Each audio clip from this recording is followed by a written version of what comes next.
Hey guys, my name is Spencer Coffman. Thank you for watching the Deception Tips videos. They're all about teaching you how to read people and detect deception so that you will be able to tell if someone is lying to you. Today we are going to continue our two-part video on converting statements. It is about making positive statements negative and negative statements positive. This is something that you hear all the time, and it's not really a telltale or a solid, set-in-stone indicator of deception. However, it is a red flag for you to kind of ping up your antenna so that you can start to look for other potential signs and different patterns and clusters of behavior that could lead you to telling whether or not someone is lying. Last time we kind of went over a typical scenarios of some questions that were direct questions, such as, did you take my money? And that's really a yes or no response. And then there were 4 different answers that could go with that. To recap on them, check out the other video. In addition, you can listen to the podcast. It's episode number 9 of the Deception Tips podcasts. That will really help shed some light on this kind of confusing topic with responses. So today we're going to get into part 2. It's a second set of questions with 4 typical responses once again. And these questions are really some kind of questions that really just are terrible questions to ask anyone when trying to get to the truth. And you'll see why in a little bit. But for now, here it is. This is deception tip number 9. Some liars may make positive statements negative or vice versa, to provide quick answers to the question.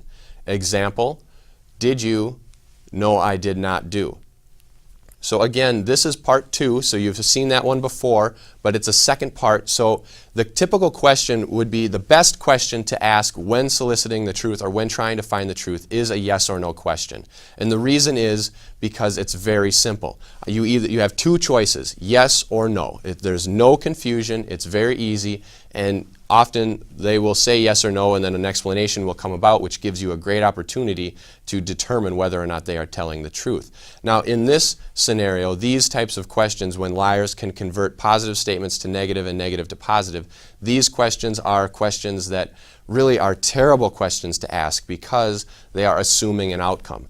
They are projecting onto the person who is being asked, and it's projecting a scenario or an outcome. In essence, the person who's questioning, or the target, they are automatically assuming that whoever they are asking is guilty. So for example, we'll take the same type of question from last time with the money. Instead of saying, did you take my money? The question would be, you didn't take my money, did you?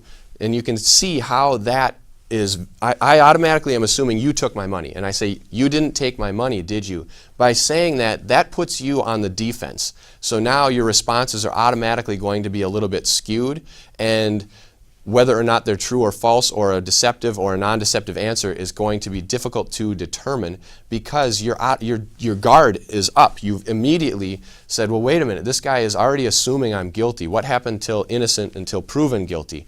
But in that type of a question, you are automatically assumed as guilty. You didn't take my money, did you? So don't ask those types of questions. If you do, you can expect 4 difficult responses. And the first one would be, yes, I did do. So yes, I took your money. Now that could be a potential truthful answer because it's very straightforward. Yes, I took your money. However, again, that could be also a sarcasm type of a response just to irritate you because you have already irritated that person by assuming they did it. So that could be why it may not be a perfect sign of deception. The other one could be, no, I did not. Now, in that response, that's a double negative. So they said no, and then they are changing the positive statement negative. I did it, but I did not. So they're putting 2 negatives, no and not, in a positive statement. So they've converted that positive statement negative. That could also be a lie simply because they've converted the positive statement to negative and they've double emphasized the negative. So it's 2 signs. But keep in mind, with this type of a question, that could just be a defensive response. The other 2 examples, they kind of don't make sense, and really why would someone answer that? So it would be, did you take my money?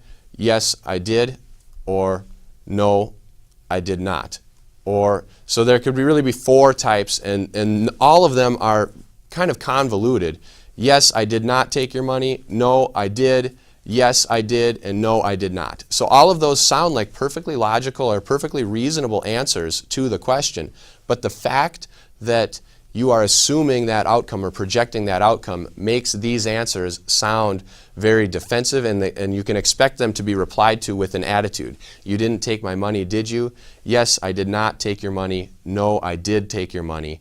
Yes, I took your money. No, I did not take your money. So they're very baseline responses. And if it was a direct yes or no question, such as, did you take my money, and you heard those, then that would be perfectly normal. But because this is an assuming question, it's a question that really should never be asked, or a type of question that should never be asked, these responses can be hit and miss, which is why it is absolutely essential that you are looking for other signs of deception, that you are looking for patterns and clusters of behavior. So if you happen to be questioning someone and you accidentally ask a question that you are projecting onto them that they already did something, now it's kind of too late. So forget whatever they say, forget those responses, and refocus your questioning to a direct yes or no question so that you are going to get a straight answer from them and an explanation with that answer so that you can look for other signs. If this is your first time watching these videos, I would love to have you subscribe to the channel on YouTube.